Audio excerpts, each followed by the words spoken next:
Converso con la diputada María René Álvarez. Buen día, diputada. Querido Carlos, muy buen día. Muchísimas gracias por la cobertura. Un saludo cordial a toda la audiencia que hoy sigue su programa. Lo escuchó al ministro de Gobierno. Pareciera de que la policía ha estado en todos los avasallamientos, evitando que se profundicen y que se consoliden, ¿no? Y sin embargo no es así. La realidad pues es totalmente otra. Nosotros la conocemos, querido Carlos, nosotros que somos los que estamos sufriendo finalmente este tipo de adversidades con el tema de los avasallamientos, hoy por hoy que se dan en predios privados en plena ciudad, pero por supuesto sabemos que esto ha ido avanzado pues desde las provincias de manera sistemática. Entonces me parece una falta total de respeto. Viniendo de quien viene, por supuesto, se puede esperar de todo, ¿no? Siempre faltan a la verdad en este sentido. Y si realmente pues hubieran actuado de manera pronta e inmediata y por supuesto cumpliendo con sus obligaciones, seguramente no tuviéramos este tipo de escenarios tan violentos que hoy por hoy estamos viviendo en Santa Cruz. Se repite una forma de actuación que viene desde la época de Nemesia Chacollo. Se genera una información tiene que ser desde el INRA o de la ABT o del ministerio, donde se le dice a la gente este tienen problemas, sus títulos no están consolidados, y ahí entra la gente del movimiento al socialismo bajo el nombre Interculturales. La denuncia de la gente de Fegasacruz es muy clara. Se repite en todos lados. ¿Qué se puede hacer frente a esto?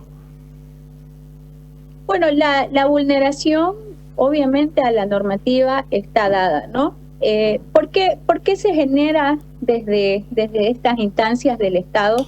Porque evidentemente se necesita generar el conflicto en la zona. Entonces, ¿quién maneja esta información? Es únicamente manejada por el INRA. Esta es la instancia que puede brindar la información de qué predios están en conflicto, a qué predio se le ha recortado. Pueden dar toda la información, evidentemente, ante la situación jurídica de algún territorio que esté, evidentemente, con alguna acefalía en lo que es lo jurídico. Y en este sentido, pues ya organizan sus carpetas, mandan las coordenadas, envían a sus militantes a hacer esta actuación de asentamiento no autorizado, de posesiones no autorizadas, y por supuesto desde ahí ya tiene elemento tanto el INRA como las otras instancias que son la ABT, etcétera, etcétera, para poder organizar y darle el derecho propietario a quienes no les corresponden, ¿no? Entonces este es el modus operandi que utilizan. ¿Cómo se puede contrarrestar esta situación, Carlos? Las denuncias que hemos realizado puede ser que en algún momento puedan tener una suerte de ser de cierta manera revisadas, de ser de cierta manera tomadas en contexto, porque no todo el trabajo va a ser al agua, pero finalmente lo que yo considero el daño que las medidas de el daño y también las medidas de hecho que faltan de hacer, faltan bastante organización entre las autoridades municipales que deberían estar expectantes a esta situación, o sea, todos los días ingresan a sus municipios, cuando acuerdan están solicitando pozos de agua, tendido de luz eléctrica, etcétera, etcétera, y lo tenés que atender e incluso sin tener los recursos correspondientes de la población que te esté ingresando. Entonces, partamos desde ahí, la falta de organización y obviamente de conciencia para poder nosotros de cierta manera contrarrestar esta situación. Que ojo, Carlos, no solamente, y esto hay que ser muy claro, no solamente se vienen por parte de estos grupos organizados del movimiento al socialismo, porque son sus militantes, eso claro, no hay que hacerlo. Sí. El compromiso es voto por tierra. Entonces, pero también tenemos que decir que hay otros actores, querido Carlos, que utilizan el mismo modus operandi de asentamiento, de posesión de la tierra de manera totalmente arbitraria, que viene de la mano de extranjeros y de empresarios privados, ¿no? Sí, señora, y es bueno decirlo.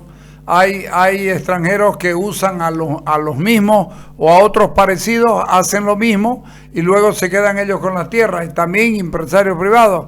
Está muy bien que se vea y además que se escuche de parte de una parlamentaria que además es provinciana, que conoce cuál es la realidad de su provincia. O sea, ustedes allá en San Ignacio, en la provincia de Velasco, tienen los tres modus operandi. Correcto, tenemos los tres. Imagínense la situación de cambio climático que ha generado esta devastación al bosque, esta deforestación indiscriminada, porque, a ver, no tenemos agua, empecemos por ahí. Sí, señora. Que es una de las causas preocupantes, por supuesto, ¿no? Y luego yo charlaba la semana pasada con gente de San Ignacio, justamente que vino a visitarme para explicarme ante una situación de vulneración por unos empresarios, por unos extranjeros además, donde me dice: María René, es increíble que en las casas del pueblo, vos te vas a dar cuenta cuando vayas, claro, hace 3 meses aproximadamente que yo no voy, pero voy a estar en San Ignacio, vos te vas a dar cuenta de que hasta langosta, o sea, bichos del monte tenemos en el pueblo. Ante la situación del uso de insecticidas, de manera totalmente descontrolada, porque ¿quién controla eso? Y ojo, no es que no estemos a favor del crecimiento, de la productividad, pero evidentemente pues hagámoslo de manera sostenible. Y hagamos respetar las leyes como corresponde y no miremos para unos sí y para otros no. Finalmente, Carlos, la situación se agudiza cada vez más porque además de la vulneración al territorio, obviamente del cambio de uso de suelo que realizan a través de estas actividades, estamos hablando que cada vez hay más violencia, ¿no? O sea, hay totalmente una necesidad de la tenencia de la tierra a costa de lo que sea, así sea de la vida de cualquier ser humano. Ahora, ¿cómo está el problema del agua? Tenían problemas de abastecimiento a la represa, ¿no? O sea, el problema está latente, estamos con racionamiento en el pueblo. Qué bárbaro. Es decir, ya llegar a esta situación realmente pues es alarmante, preocupante. En el municipio se ha creado un COEM, lo aplaudo por supuesto, para que están en constante emergencia. El día de mañana tengo entendido de que desde la gobernación se está enviando tanques, cisternas, se están haciendo ahora mantenimientos de los pozos de agua y también obviamente hay el compromiso por parte de la gobernación para poder de cierta manera paliar esta situación, pero seguimos hablando que por supuesto para la necesidad y la alarma inmediata esto es lo urgente, es para ayer, digamos, ¿no? Pero no es un tema que te podrías resolver pues la problemática de lleno. Entonces es ahí donde uno tiene que hacer minuciosamente el estudio. Mire, hay de todo, ¿no? Te dicen algunas personas, algunas ex autoridades, personas que conocen también este contexto del tema del agua, del por qué se ha producido la sequía inminente de la laguna del Guapomó. Sí. Hay muchas cosas. Algunos hablan sobre la obstrucción de las cuencas, que por supuesto eso es un tema.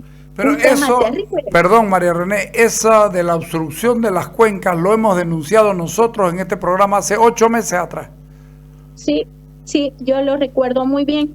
En base a esa denuncia, por supuesto que usted la realizó, yo estoy haciendo una investigación, Carlos, porque obviamente esto no se puede quedar sin personas que tengan que responder ante esta omisión, digámoslo, de la manera más positiva, pero también evidentemente aquí hay culpabilidades. Entonces, estamos haciendo una investigación muy seria, que tenga que responder la gente, ¿no? O sea, estamos hablando que, según la información que yo manejo hasta ahorita, son alrededor de 40 atajados y terraplenes que están obstaculizando la cuenca. O sea, por favor. Entonces, del 100% del agua que tendría que ingresar desde la cuenca alta, para la represa Aguapomó, pues entrará el 15, el 20%. No puede, pues. Entonces, la demás agua que ingresa, por ejemplo, ahora es época de lluvias relativamente, que nos han traído unas 2 lluvias muy buenas, gracias a Dios, en estos últimos tiempos en San Ignacio, en la provincia. Pero el agua que ahorita está corriendo hacia la represa es el agua que corre desde la calle, digamos, ¿no? Con suciedad, con contaminación, etcétera, etcétera. Por supuesto que hay una planta de tratamiento, claro, pero lo ideal sería pues que la represa se alimente desde los causales que normalmente o naturalmente tendrían que alimentarse. Finalmente se hizo para eso, ¿no? Para recibir el agua y poder abastecer a un pueblo que ya se sabía era el pueblo más grande de la zona.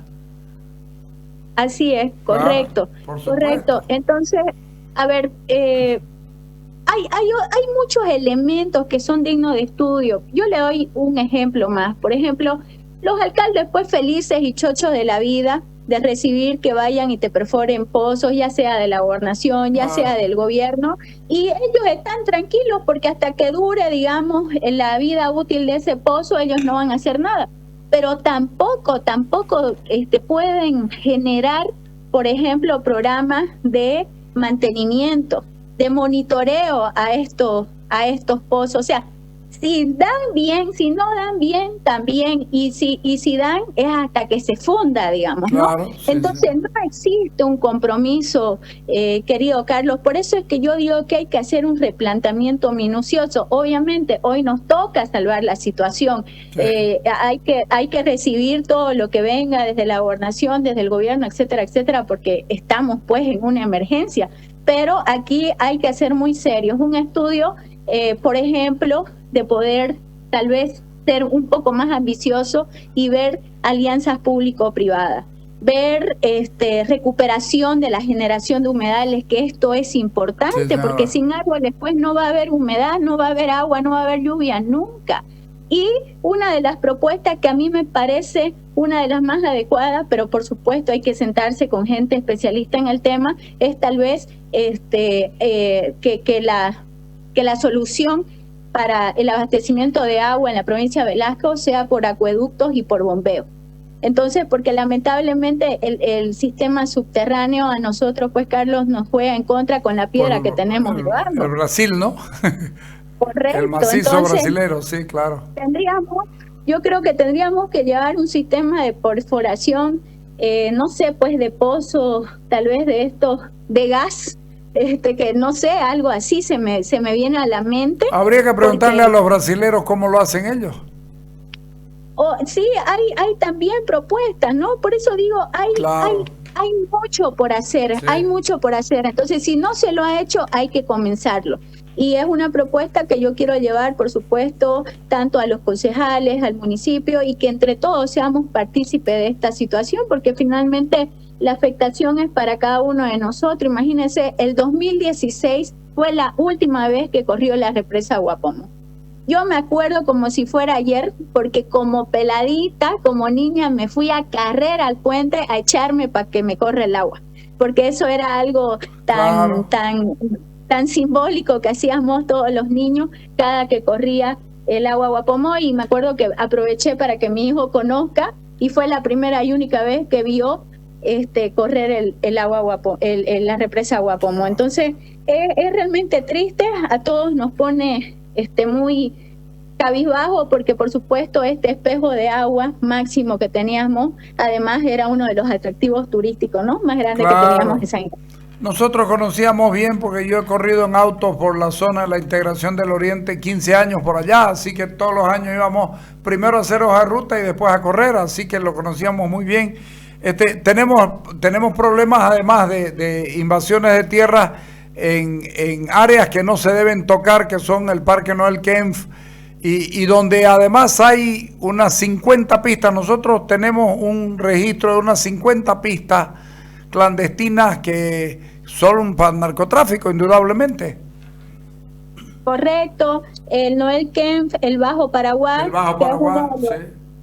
es uno de los sistemas que hoy por hoy está, obviamente, el máximo que tenemos en biodiversidad. Incluso el estudio que presenta Natura, por ejemplo, es donde existe más biodiversidad incluso que en el Parque Noel que en Mercado. Y hoy afectado, obviamente amenazado por los avasalladores, amenazado por la tala indiscriminada, amenazado por el narcotráfico y evidentemente estas situaciones que son más complejas. Por eso digo yo que me parece una falta total de respeto todas estas apreciaciones o declaraciones que hace el ministro de Gobierno. Por favor, no es hay que un tener sangre en la cara para hablar lo que él dice. Es realmente una situación complicada porque desde su ministerio, donde deberían actuar ante el atropello y obviamente en flagrancia todos estos delitos, pues no lo han hecho hasta la fecha. Así que no puede hablar con propiedad del tema si el tipo no acciona, si es un ineficiente, si es un incapaz y que por supuesto no da a la altura al puesto que él tiene. Sí, yo creo que ese facilismo se va a topar con esta solicitud de medidas cautelares en favor de la familia Kim que ustedes están recurriendo ante la Comisión Interamericana de Derechos Humanos, porque no hay otro lugar. No hay otro lugar, querido Carlos. Lamentablemente nuestra justicia, la situación la conocemos, secuestrada totalmente y manejada por el aparato estatal, por el gobierno de turno. Y por supuesto, no, las medidas cautelares pues son un mecanismo de protección a los derechos humanos. Nosotros la hemos solicitado ante la CIDH porque existe una situación de urgencia, porque existe una situación de extrema gravedad que implica, por supuesto, riesgos irreparables a la vida, a la integridad de las personas, ¿no? Entonces, estas medidas en la CIDH se pueden solicitar de dos maneras, una con fines cautelares y otras con tutelares. En el caso nuestra, nosotros hemos hecho la solicitud de medida cautelar por la vía tutelar, tomando en cuenta que aún no hay precedentes, digamos, de que estén asociadas a ninguna petición o caso ante el sistema interamericano. Entonces, hemos hecho por la vía corta, para ser más claro, porque por la vía larga, pues tiene un procedimiento, por supuesto, más minucioso, que por supuesto hay que realizarlo una vez entre en contexto y ojalá sea de admisión por parte de la Corte y la CIDH. Entonces, esta solicitud de medidas cautelares se presenta mediante el portal de peticiones de la CIDH, quien estudia la solicitud, quien verifica si cumple o no con los requisitos señalados, es decir, con la urgencia, con la extrema gravedad, con el daño irreparable, y esto se transmite al Estado boliviano otorgándole un plazo breve para que observe, objete y traslade su opinión sobre la solicitud. Entonces, en base a la respuesta estatal que se puede dar, la CIDH decide si otorga o no las medidas cautelares. En este sentido, hemos sido muy responsables en hacer el relato de los hechos. Tenemos autorización, además de la familia Kim, de poder haberla lanzada estas medidas cautelares y además que tenemos todas las pruebas muy bien presentadas ante la situación de vulneración de derechos que se ha realizado durante estos días en el avasallamiento del centro turístico Kim y obviamente que forma parte el acuífero de recarga hídrica, ¿no? Probablemente por esto se está moviendo el ministro de Gobierno, porque esto de la irreparabilidad del daño, que a mí me parece el punto central, yo creo que el daño todavía estamos a tiempo de repararlo. En un mes más no va a haber posibilidades de repararlo porque habrán avanzado mucho y el daño ya no se lo repara. Creo yo, no sé cómo lo ves. No, por supuesto. Todas las motivaciones que en realidad se puedan crear como precedencia ante la vulneración de derechos humanos, pues mínimamente tiene que tomar como alerta el Estado boliviano, el gobierno boliviano. Entonces, esperemos que esto sea pues una de sus motivaciones. Además, no se pueden dejar ya de manera tan irresponsable, de manera tan abierta ante la impunidad de los delitos que se han cometido. Yo escuchaba también al representante del Ministerio Público Departamental que hablaba de que ellos actúan cuando hay flagrancia. Pero díganme, por favor, si no es flagrancia esto, claro. Para observar O sea, para que haya flagrancia se debe encontrar el sujeto activo cometiendo el delito. Ahí están todingos cometiendo el delito. Sí. Inmediatamente, después de cometer o ser capturado durante una persecución, las autoridades o algún elemento o prueba del delito. Y entonces acá se continúa pues cometiendo los delitos si se mantienen en una ilegal posesión de algo que no es suyo, para empezar. Empecemos por ese delito y por los otros delitos, ya que conlleva la violencia de secuestro, atentado contra la vida, portación de armas, entonces... Agresión, por supuesto, y no dejar incluso que se realice la fiscalización por parte de autoridades que he visto que además han sido también obviamente víctimas de agresiones por parte de estas personas, como también de periodistas. Entonces, ¿de qué estamos hablando, Carlos? Y también me permito, Carlos, poder un poquito aprovechar que estamos hablando del tema, que sería muy importante que también instituciones, medios de prensa, que estén obviamente legalmente constituidos, podrían ser partícipes o hacer solicitudes de esta magnitud a la CIDH. Sería muy importante, Carlos, porque de esa manera pues se tiene un poco más de contexto jurídico y obviamente las pruebas suficientes para que se actúe de manera inmediata. Ok, muy agradecido por la entrevista. Creo que hemos abarcado absolutamente todo, no queda nada. Suerte. No creo que vayas a La Paz, ¿no? No. El día de mañana obviamente hay un tratamiento muy importante que es el presupuesto general del Estado. Están obviamente... Pero hay cosas más importantes, ¿no? Estamos convocados, sí, ahora hay cosas mucho más importantes y por supuesto siempre haciendo el seguimiento, ¿no? Este es nuestro rol, es nuestro trabajo y nuestro deber siempre va a ser informar, querido Carlos. Ok, muchísimas gracias, que salga bien todo. Suerte. Gracias. Okay, un abrazo. Abrazo. Bueno, la diputada está yendo a tener su hijo a su provincia y me parece maravilloso que en vez de tenerlo aquí, allá, porque ella es provinciana y lo es con orgullo y con tanto cariño que tiene por su pueblo. Tiene 8 meses y medio de embarazo y está como si no hubiera sentido absolutamente nada, pero ya no es responsable para ella ir a La Paz. Así que le deseamos suerte y la verdad que han hecho un trabajazo.